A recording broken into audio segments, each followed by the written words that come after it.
personally felt Zambia were the best team with the style of play, the football that they played.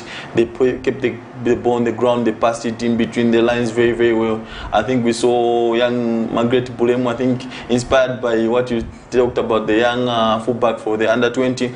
She took that into the tournament. She was very attack-minded. She could provide crosses into the box. She was always a threat coming from the right, playing in a very deep line attack. And Grace Chanda always there for the national team. She's one player who is maybe probably underrated. She's very, very clinical in front of goal. I think we saw the young Ochumba Osaka score a hat-trick in the first game of the COSAFA Championship. I think the way that the group turned out, you would have thought Zambia were going to get past Tanzania, but going into the game, I felt against Tanzania, we started a little bit slow. We gave them a little bit of some respect, and it backfired on us because we considered an on go through Rusho Momwemba, I think, which was very, very unfortunate. It's always crucial when a striker puts the ball in that corridor of uncertainty. It's either the opposition striker scores or you score an on goal. It's difficult to clear from that position, and if you saw her body position, it was very, very tough for her. Then we equalized through Grace Chanda. What a beautiful goal. I think almost on the halfway line, we got back into the game. We tried to win it, but it wasn't to be. We went to penalties. Penalties, it's a lottery. I think it can go either way, and the one thing which made me feel scared during that penalty shootout was when they brought in a goalkeeper as a substitution. It's always tricky because the coach always knows the potential of the goalkeeper who is coming on to try and save the penalties, and she saved, was it three penalties? Yeah, I think to me just that substitution showed that they had something. Hold your thought, Augustine. When it comes to the technical abilities of our technical bench for the national soccer team, we had a goalkeeper on the bench who has a history of saving penalties. We saw that game getting into 88th minute, 89th minute, 90th minute without making that substitution. The Tanzanian technical bench decided to bring on a goalkeeper who's also very good at penalties. They substituted the one who had played the whole game. They put in somebody else specifically for the penalties. And that was that takes a lot of courage, and it gives the player a lot of confidence that the country is actually behind you, and you have to raise your game to a level where you must represent the country very well. For me, what do you take about the technical abilities of our technical bench for failing to read that game, keeping Musole in goals for the whole game, getting into that extra 1 minute where the substitution should have been made to put in a goalkeeper who has a history of saving penalties? What is your take about the technical abilities of our technical bench? I think if you look at that on a different aspect, I think you look at the Tanzanians, they were very, very brave. They went for a goalkeeper who they believed was going to save penalties. And on our side, I think we didn't do that. Probably that was one thing which we could have done, because if you saw the way our goalkeeper was in goal, the way she handled herself in terms of penalties, she wasn't very, very confident. She didn't look like she was going to save any. If you remember back in 2014 at the World Cup, Netherlands, I think, brought in Team Crow in the quarterfinal, and then they won the quarterfinal and went into the semi-finals where they faced Argentina. Van Gaal then decided not to bring on Team Crow for that semi-final, and they eventually lost on penalties. Maybe it's the same with the CHIPOLOPOLO. Probably if the technical bench would have had confidence in the second choice goalkeeper, try and bring her to try and get us just to the final so that Petronella can continue where she had left off. The girls did us proud, and we are very proud of them. And I think one of the best goals of the tournament at the COSAFA is Grace Chanda's goal, where the game is being played right in the middle of the park in the center circle. Just makes 2-3 steps off the center circle, sees the goalkeeper is off the line. What a nice lob it was. Perfect goal for a striker. Yeah. I only hope that such kind of thinking can actually be translated to the CHIPOLOPOLO boys, because I am not seeing any of that with the boys. And if you look at Grace Chanda's goal, I think you must add that it's her weaker foot, because she's right-footed, and she scored with a left foot halfway. I think that was a magnificent goal. That's someone who was reading the game, someone who was concentrating, because she saw that the goalkeeper was off her line, and she knew she would try something which was very, very, from that far end. I think that was very brave from her to score from that position. Great. This afternoon, Zambia versus South Africa, kickoff, 12 hours. Yeah, I think third and fourth place. What is your opinion about this afternoon's game? When you look at the way the girls have performed, the way they've carried themselves, I think for me, I'm proud of the girls, 100% proud of the girls. And this afternoon's fixture against South Africa brings nothing but pleasure and laughter and smiles on the Zambian faces for something that probably we could have done a little bit better, but we can't cry over spilt milk. But I think credit goes to the young girls. What is going to happen this afternoon against South Africa is nothing but an icing of the cake. The performance of the girls was very, very splendid. And this afternoon's game really, exactly. I don't know how the coach is going to do. I think if you look at the way we've played in the tournament, like I said, I think we have always looked like we are the better team in the tournament. We have to be honest. South Africa haven't looked that very, very good. I think they struggled in the group stages to kill off games. If you saw the way they are playing against Malawi, they struggled. And if you look at a lot of people would have thought this would have been the final actually, rather than being the third and fourth place playoff. I think we are proud of the girls, the football that they have played, and I'm confidently we will finish third. We will beat South Africa maybe by 2-0 because we have been playing very, very well going forward. Well, those of you who are just joining us, we are live on Off the Pitch, and we will be taking a very, very quick break, and we will come back with more of sport, and the rest of the world in terms of sport is going to come your way just after this break. Camnet TV is here to entertain, educate and inform you. Catch Rise and Thrive at 0730 hours every Saturday.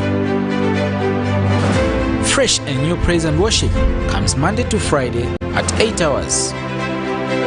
Kids need to be glued to the TV every weekday at 09 hours for their favorite cartoons. Off the Pitch with the boys as they talk about sport on Saturdays at 0930 hours. Remember, we are also here to entertain you with our different varieties of movies every weekday at 10 hours. Join Pastor Victoria and Moses Chiluba with Healing Word Ministries International Church live sermon every Sunday at 10 hours. Katamanda brings to you another journey of gospel ministers on Saturdays at 10:30 hours. The verdict comes to your screens at 17:45 hours. Join the Revival Harvest Church every Sunday at 18:30 hours. Every Monday to Saturday, join us on the news desk at 12 hours as we bring to you the midday news, and at 19:30 hours Central African time every day for the main bulletin. The ministry with Pastor Moses Chiluba comes every Friday at 20:45 hours. On Mondays, it's your favorite National Matters at 20:45 hours. Wednesday and Thursday, Pastor Victoria and Moses Chiluba are on Partnership of Greatness with different spiritual teachings at 20:45 hours. And Frank on Camnet comes to your screen every Tuesday at 20:45 hours. Camnet TV, not just another channel.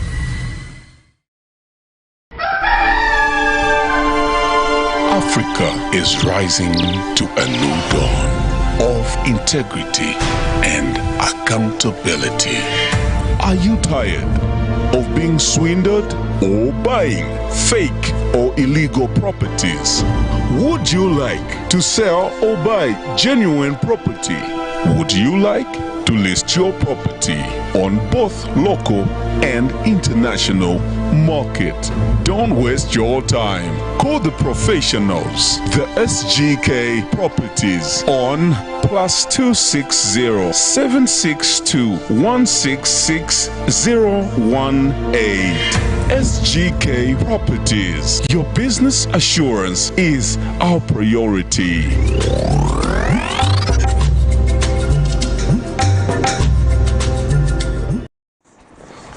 Thank you very much and welcome to the show. Those of you who are watching us by television, you can also catch us live on our Camnet TV page, and you will be able to watch us live on that particular page. And coming back to what we do best, it's been an interesting week. Power Dynamos Football Club.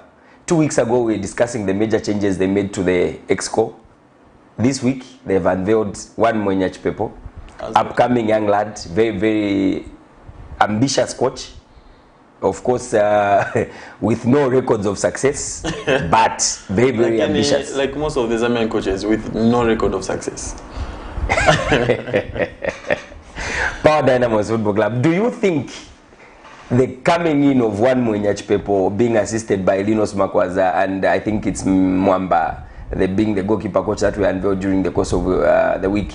Is that a position that will change the fortunes of Power Dynamos Football Club? I think it's very interesting to see what CHIPOLOPOLO takes to Power Dynamos, because he's someone who has been at the football club for a good number of years. I think he has developed into the coach he is right now. In his time at Power Dynamos, when he was with the youth team, then he decided to take on the task of trying to test himself with elsewhere, and it has happened that he got Prison Leopards into the Premier League, sustained them, I think maintained them into the top half of the season in the first round. Then he went to Indeni, saved them. Probably they should have been relegated if it wasn't for boardroom decisions. And yeah, we have to be honest. So CHIPOLOPOLO, he looks good for the quick fix that Power Dynamos really need at the moment, because I think we cannot judge CHIPOLOPOLO what he has done maybe for 3-5 years, because he's not consistent. His 6 months is in a new job, the other 6 months is in a different job, then the other 6 months is in a new job. Even Power Dynamos are not even sure if this guy will stay at Power Dynamos. What if Zesco United come calling? He may answer that call. Probably CHIPOLOPOLO should go at Power Dynamos and try and build something at Power Dynamos, because we thought maybe the move from him from prison to Indeni was going to stay at Indeni, and they have started decently in Indeni, we must be honest, this season. They played a good couple of games. They won against Kansashi Dynamos, which was a very, very tricky away fixture. And if you look at what CHIPOLOPOLO has done in the last year or so, he brought up, almost challenged for continental football. Then he moved on to Indeni. They were in deep trouble when he was moving to Indeni. He got them out of trouble, got them to safer land, and saved them from relegation. Indeni Football Club. Now he's going to Power Dynamos. It's a different task altogether. It's very, very difficult at Power Dynamos. The demands are high. It's not the same as Indeni and Prison Leopards. It's going into somewhere where it's very, very pretty. Okay, we have a caller on the line. Good morning. Hello, good morning. Yes, good morning, sir. Good morning, how are you? And may we know who's calling and where you are calling us from? I'm calling you from Lusaka. Wonderful. Thank you so much for tuning in to Kamni TV. What is your contribution this morning? My contribution is about the food plate. Okay. You proceed? Yeah, I want to complain about the portfolio network and the performance. Okay. You can go ahead. Yeah, the performance which you guys performed that time in the Equatorial Guinea, it was very bad. And if you are going to perform that, I don't see chances of qualifying for the World Cup next year. And if even the coach must change the doctors and prayers, even the referee, he really feels there's a lot. So I am myself from crying too much. You are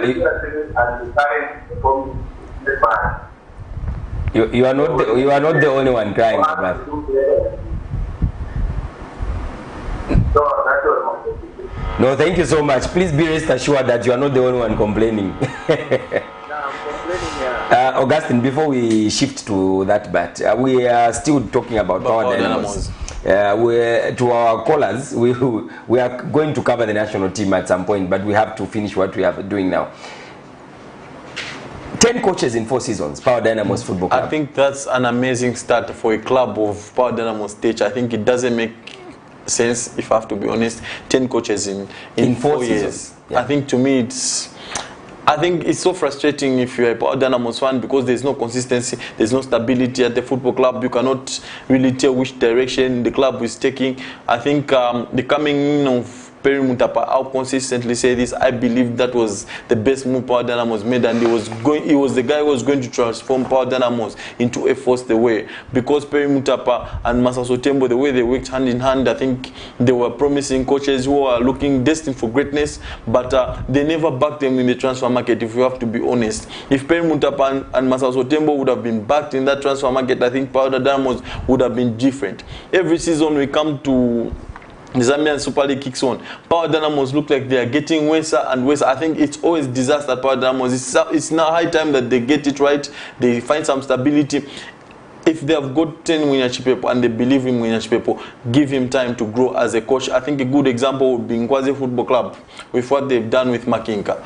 You see now Nkwazi Football Club are a team which are stable. They're not threatened for that relegation fight. They are looking up maybe for challenging for continental football because they were just 2 slots away from qualifying for continental football. I think they were 2 points away from Red Arrows who finished 4th. If you look at the way Nkwazi Football Club was run in previous years, they were a team who were happy to be in the top 22 teams in the Zambian league setup, because they will be in the bottom 4 this season. Then the next season they will be in the top 4 of the lower league trying to win promotion, and they thought it was something which was dangerous at some point. They had to find some stability, and Nkwazi Football Club changed the way they ran for the football club. They identified where they could do better. They recruited well. They brought in young players because they realized they do not have the resources to try and challenge Zesco United Zanaco for top players. So what did Nkwazi Football Club do? They went and started getting young talent and bringing them to Nkwazi Football Club and giving them a platform. A good example is Lamek Banda, who is now playing in Israel. He got the chance at Nkwazi Football Club, and Nkwazi now are a stable side with Makinka in there, and they believe in Makinka and the project that is doing. There was one club who was always up, down. It was National Assembly. Where are they now? They are nowhere to be seen. Quito United are following that suit. If Quito United do not put their house in order, there will be another team which will be playing provincial football. My team, Flea Wanderers, are another team. I think you cannot be a team which today you get relegated, tomorrow you get promoted. You have to find some stability. Power Dynamos haven't been relegated yet, but if this trend continues where there is no stability at Power Dynamos, there's no proper direction where the club is going, they'll be in danger of being a side which may be relegated and face playing in the National League like NAPSA Football Club. Let's give them a bit of time. 2 weeks ago they changed the score, now they've changed the technical bench. Probably nothing to talk about that is going to be very negative, but I can believe that the fortunes are about to change at Power Dynamos. We'll give them the benefit of doubt. I think with the coming in of Linus Makwaza, is the veteran. He did very, very well. Jumulo brought them up into the National League. I think he has done a fantastic job. He understands Power Dynamos.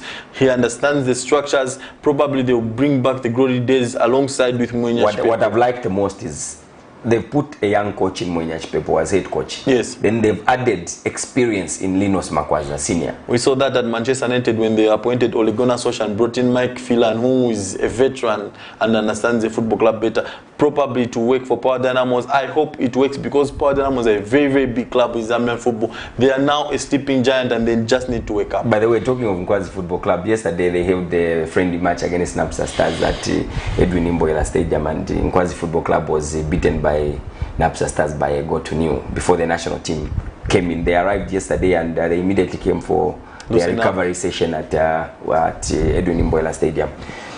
Away from that, national soccer team, the game against Equatorial Guinea on Thursday. Yeah. Against all odds, Zambia national soccer team, we should have put something out of that game, and now we have everything that we need to look out for the Sunday's match. Yeah. What is your take about the performance of the team? I think before we delve deep into the conversation, just watch the highlights of the game before, so that people can be on the same page. Let's just get to the highlights. It's Equatorial Guinea against Zambia on a match day 3 in qualifying for the 2022 FIFA World Cup.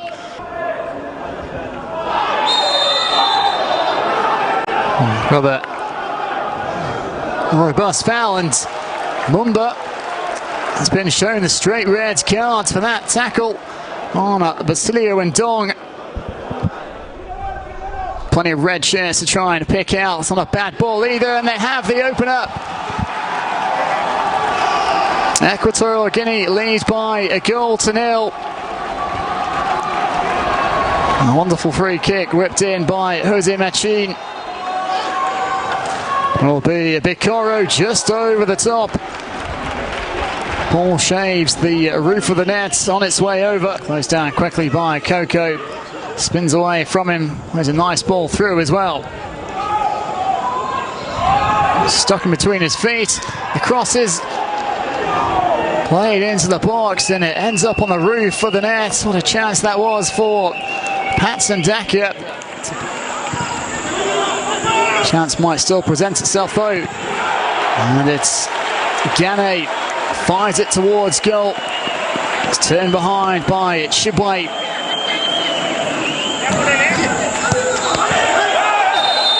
And handball decision.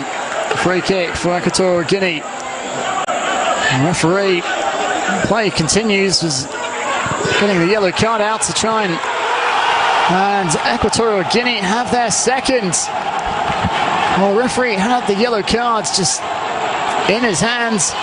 The free kick was taken quickly and the home side have made it 2-0.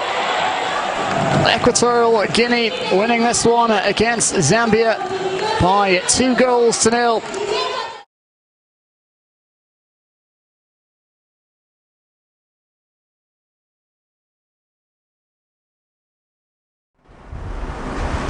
Thank you very much.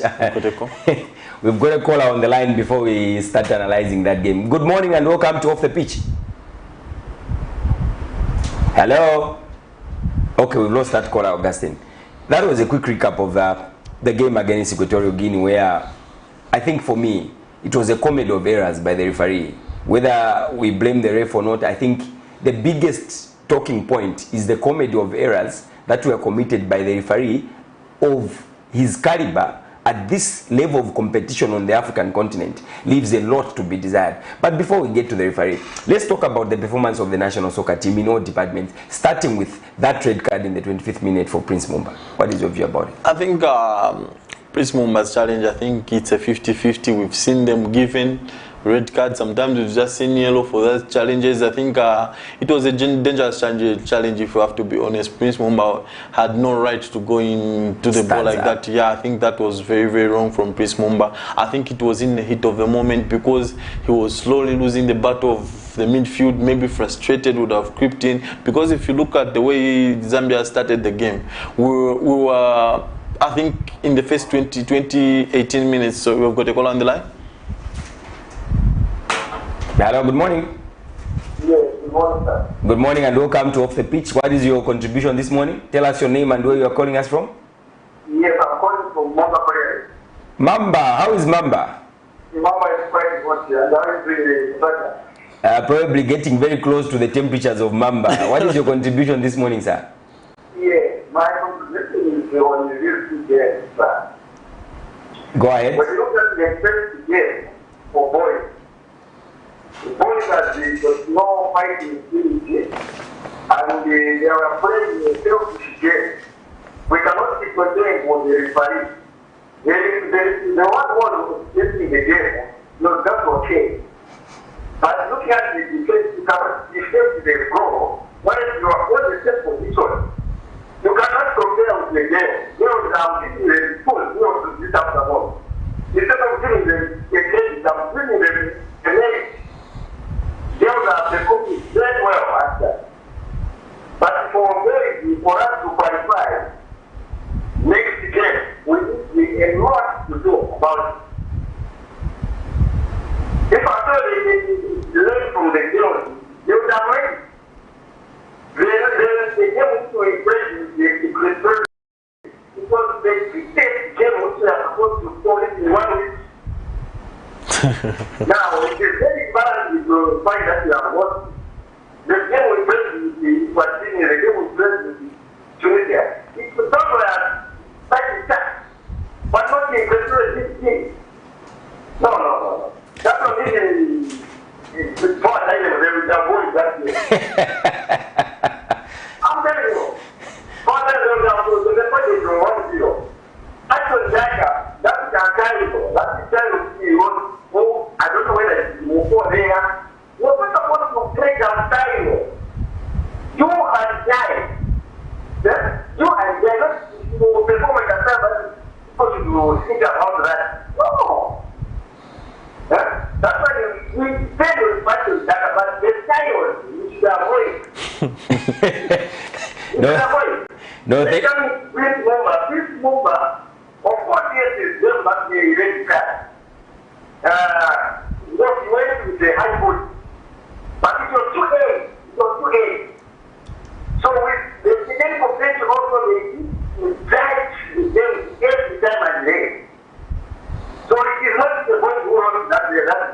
prepare. It is a game.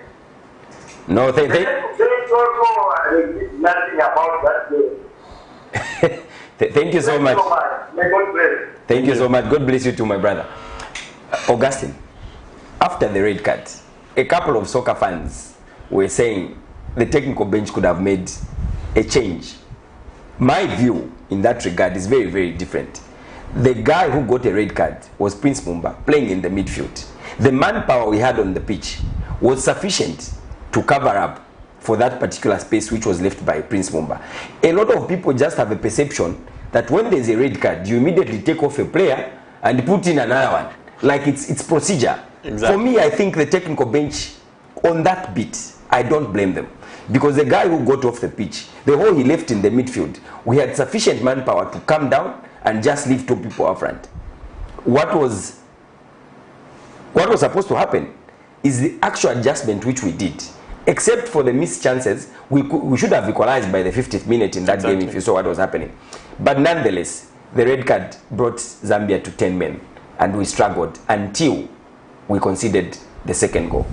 Exactly my thought. I think immediately after the red card, I think in my head I was like, Cletus Machota has played number 8 for Power Dynamos, for Zesco United, and he can play as a 10. So what do? You just drop Cletus Machota into that number 8 position so that you do not change anything, because we had Luambo Msonda. He's very, very quick. He can take on 2-3 people and beat them.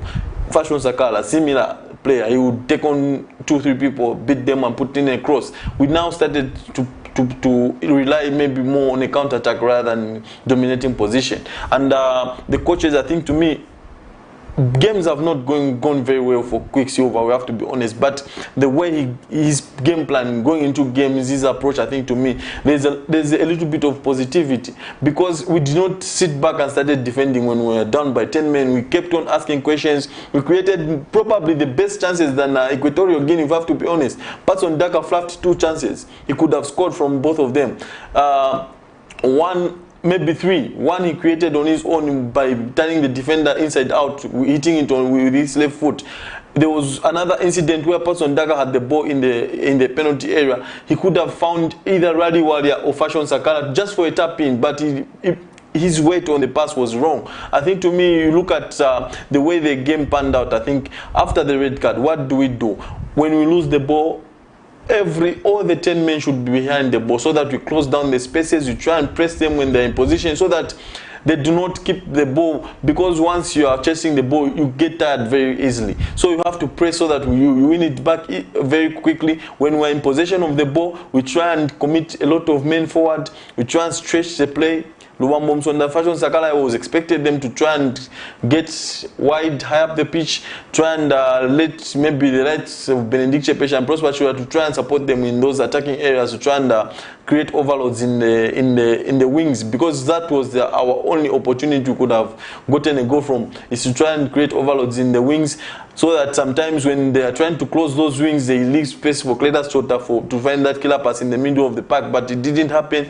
But I think all in all, we approached the game very well. It's just that we were unfortunate, like you have said, in the 50th minute we could have been 1-1, we would have leveled that game, but it didn't happen.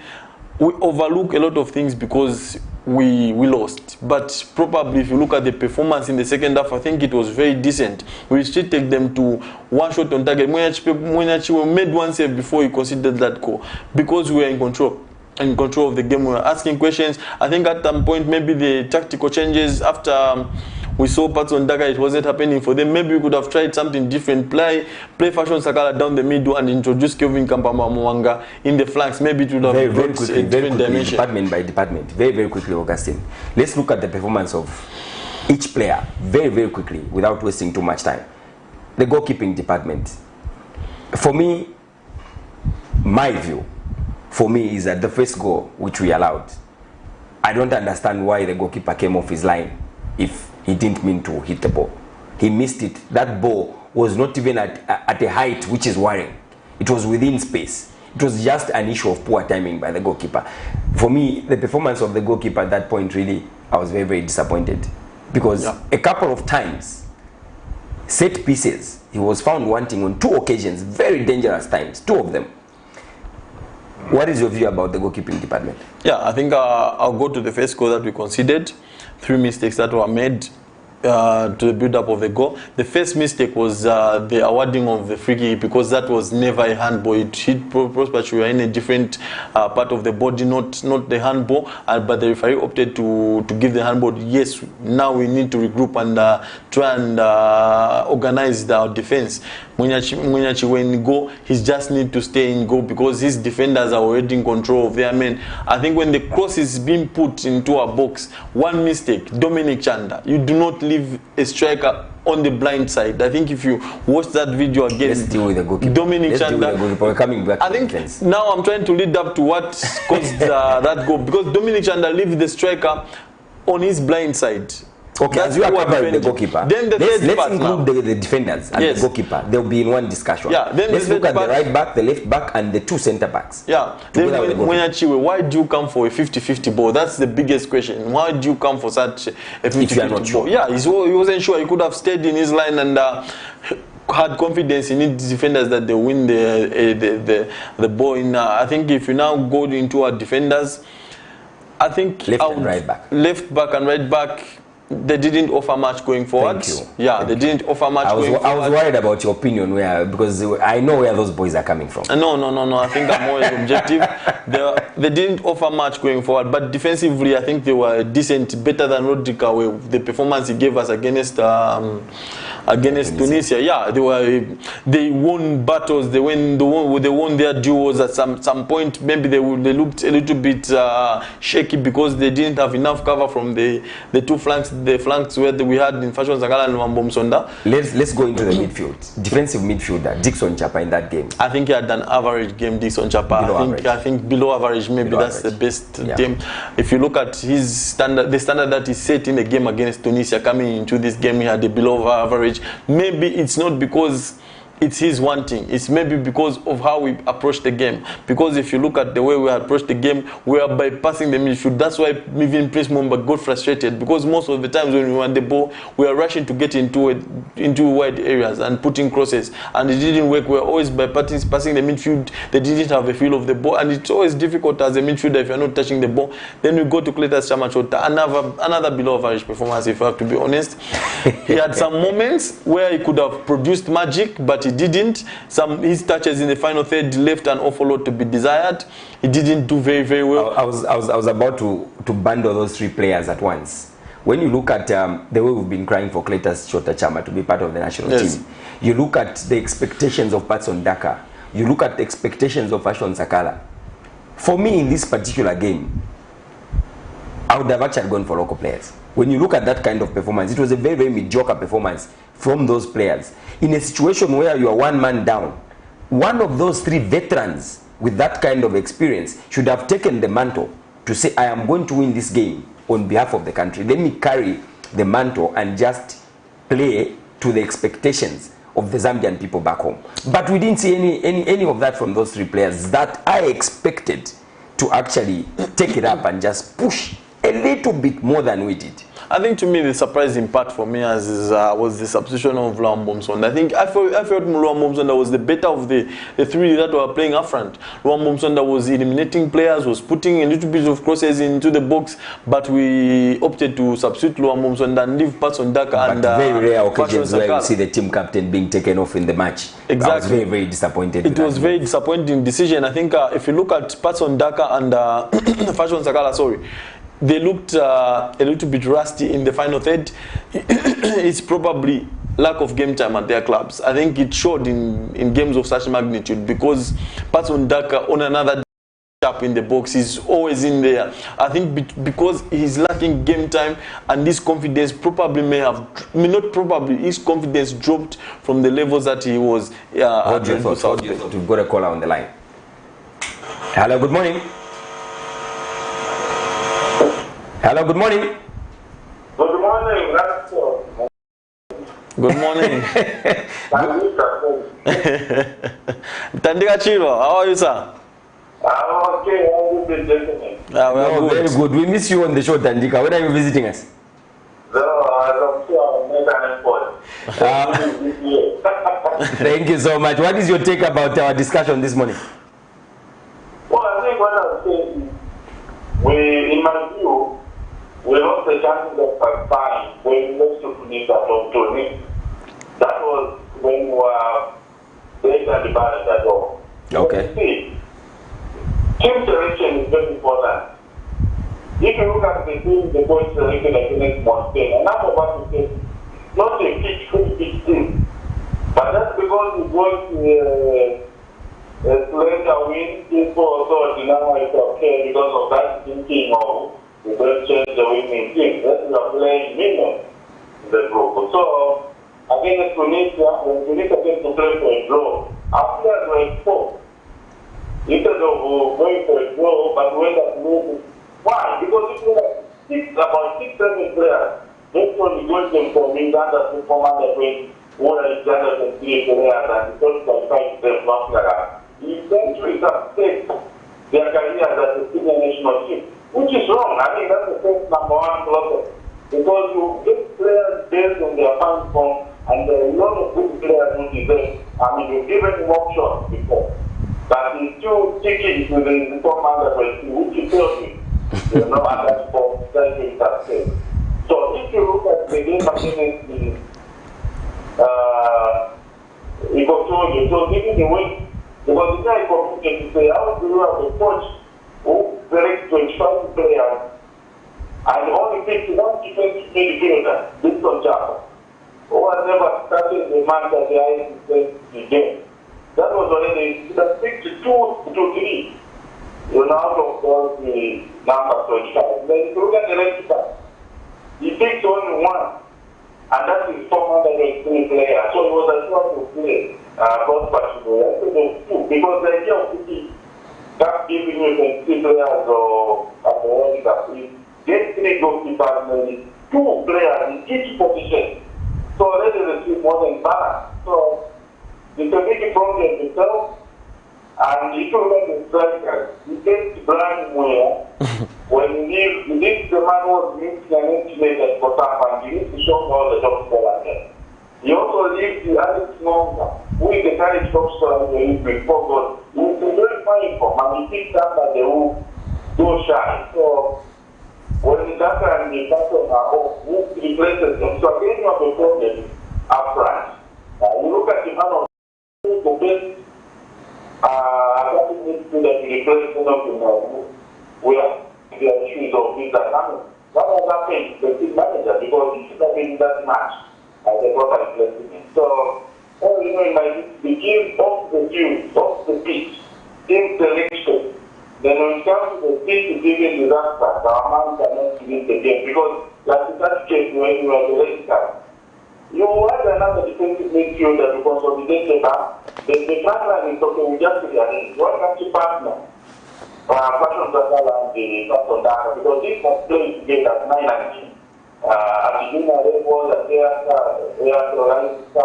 but also even at the later, look at the way Coach Gerard used the passion. I mean, the Passion Zakala. So, this is the coach you have played there. If they feel that they want to be going, sometimes they do. Okay, let's make it go. You know, they need another option on the wing. So all in all, right participation, you depend on him when you are going to improving this command. What's his name again? Silwimba. Come again? Simon Silwimba. No, the next one number 2. They normally use either Solomon Sakala because the centre back, they settle for Adrian Chama and Clement. Yeah, there's a number 2 for his name. He benched him. I remember I mentioned the name. Okay, very quickly, wind up, Tandika, wind up, very quickly. Okay, so for me, I then went down. We're just playing for Manchester matches.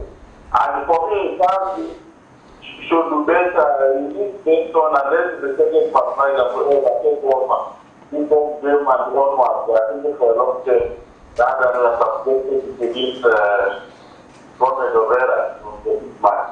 No, thank you. Thank you so much, Tandika. Thank you. Consistency with regards to what Tandika has just said. It's a situation where you're using players that have been with the team for a moment, But again, when you look at the current form of the players that we have in the Zambian Premier League, one good example is the hustler from Ghana Football Club, Alex Ngonga. I think when you look at his current form and our current needs at the national team, would it hate to try such kind of a player at this moment? When you look at the ones that you've been relying on and the results that we've been getting, and the current form of some of the players that are not with the national team at the moment. Yeah, I think to me, if you look at, he's brought a fantastic point about Alex Ngonga. He's a player who can play when the game when it's ugly. Alex Ngonga can be in the thick of things and can make things happen for the national team.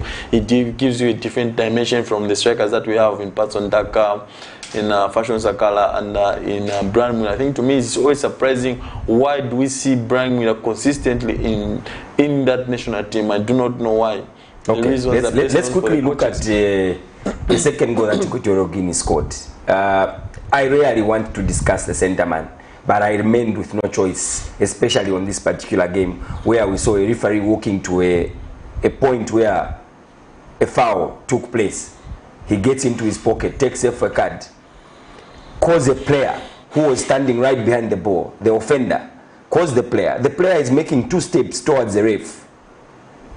The Equatorial Guinea players quickly take a quick one. A quick one is allowed in the game of football. Take no offense about it. You can have a quick start. But at that point, the ref is calling a player to come towards the ref so that he issues a yellow card. Then you eliminate that player. Already we're 1 man down. You eliminate a player that you are calling to come for a yellow card. Then you allow Equatorial Guinea to quickly start a game and attack us, causing that particular player that you called to be behind the ball and allow them to go and score. What is your take on that kind of behavior? For me, I call it a very, very unsporting behavior by the referee. I think I'll start by saying that was a pathetic performance by the referee, not just that incident, but overall performance of the game. I think I'll take you back to, was it 2017, South Africa versus Senegal in South Africa. There was a very dubious penalty which was given in that game, and South Africa won by 1-0. Senegal lodged in a complaint to FIFA, and that game was replayed again in South Africa. If the Zambian National FA can do the same, they can complain, they can send footages of how he was officiating and send them to FIFA for FIFA to look at it, and maybe we could have a looking, they could call for a replay for this game.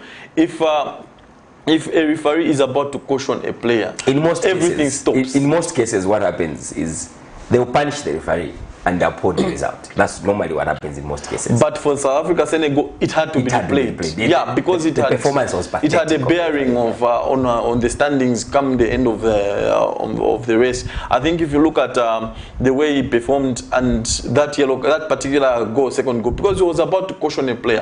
When a referee is about to caution a player, everything stops because that process has to be completed of cautioning that player. The funny part was the yellow card was already out of the pocket and heading towards Benedict Chepeshi to give Chepeshi a yellow card.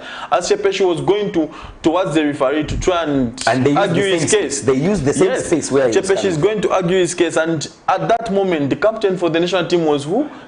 Tandi Mwape, who was the centre back, and Tandi realized Chepeshi is in trouble. He was also going towards the referee to try and protect his player Chepeshi from being booked, and they started a quick start. Probably two players were dead. The 2 defending players were already out of the equation, and how do we defend from there? I think he gives us a disadvantage. I think the referee is just there to maintain law and order, not to.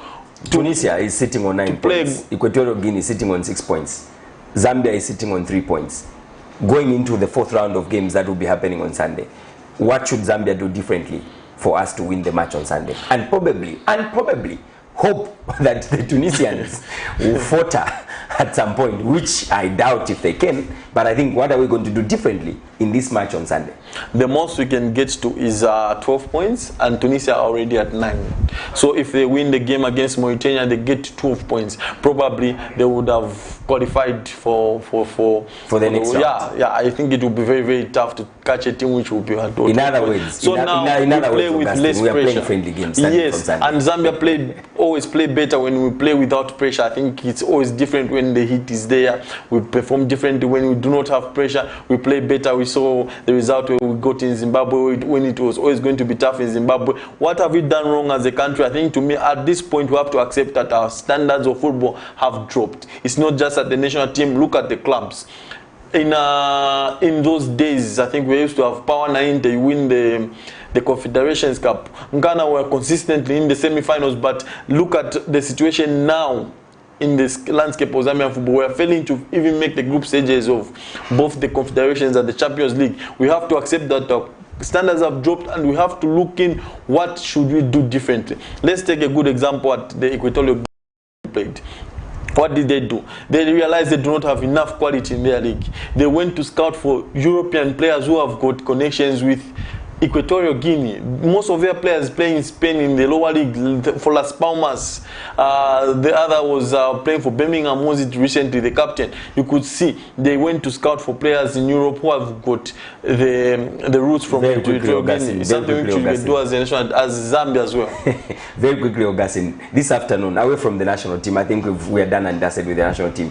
There's a press briefing happening right now, the pre-match briefing at Football House, with regards to tomorrow's game, and we can only wish the national team all the best in tomorrow's encounter at Heroes Stadium. One interesting fixture this afternoon, we've got a scheduled game. Sensational Zanaco Football Club is taking on one magnificent Kalampa Football Club this afternoon. What a the game is at Sunset Stadium. It's going to be a cracker of a game. When you look at the misfortunes that are happening at Sensational Zanaco, when you look at the team of that caliber and where they are sitting now in the Premier League, in the Zambian Super League, getting into this game, Coach Kelvin Kaindo has a lot of pressure coming into this game. When you look at Nkana Football Club, they definitely need a win to stay up there and continue putting pressure on the league leaders. I think to me it's interesting to see what kind of football will be on display at Stadium. If you look at different stats in the league, if you look at Zanaco, I think you wonder what's going wrong at Sensational Zanaco. They're failing to even beat Kongola Blades at Sunset Stadium. They're failing to beat Prison Leopards at Sunset Stadium. And if you look at it from the other side, Ghana Football Club, they're blowing hot and cold. You beat two continental representatives in Red Arrows and Cow Warriors, then you go to lose to Chambeshi at home. I think to me, it's going to be a very, very cagey encounter. We do not know what both teams will have on show, but I think to me the biggest difference will be Alex Ngonga. I think his form will be very, very crucial going into this encounter. If Ngonga is on song, Zanaco are in trouble. Well, when you look at this afternoon's game, the inconsistencies of Nkana Football Club, where they win a very, very tight game against Cabo Warriors. And Red Arrows. And Red Arrows. You go and play against Chambishi and just lose by the unexpected scoreline. It's a situation where the players probably, for lack of a better term, they underrated Chambishi and went in that game like they've already won the game. Today's encounter at Sunset Stadium, very interesting game to watch. The fans are free to go and watch that game. It's open. And now, as we wrap up the program, Augustine, what are your conclusions? I think games? It's a very, very packed weekend. We look at Zanaco versus Ghana at Sunset Stadium. It's going to be very, very interesting because I think Zanaco's best performance, I think we have to be honest, has been the goalkeeper, Zid Lawi, from the one they signed from Indonesia, a top-class goalkeeper. I think he may be the guy which may see Zanaco get through this game and maybe correct maximum points, because if you look at the other games, we've got Red Arrows playing Kansashi Dynamos. Both teams are Kansashi lost to Indeni in their last game. They won against they won one game. Kansashi Dynamos against Cow Warriors. Red Arrows won against Green Eagles. They would like to get the season back on track. Cow Warriors is playing against Indeni as well. It's a jam-packed season, and tomorrow we are seeing the CHIPOLOPOLO boys playing against Equatorial Guinea. We just hope to see the best of CHIPOLOPOLO and get a victory here against Equatorial Guinea and hope for the best. Well, interesting games this particular weekend, and I think we've come to the end of the show. And before we wrap up our show, I would like to thank all the viewers that tuned in, all the callers that called in to give their contributions about this game, and I mean about the weekend games that have been that are taking place this weekend, and the games that took place during the course of the week. And for now, we can only wish the Zambia national women's soccer team all the best as they take on South Africa at 12 hours this afternoon. And all the best to the CHIPOLOPOLO boys tomorrow as they take on Equatorial Guinea. Keep watching Camnet TV, because Camnet is not just another channel.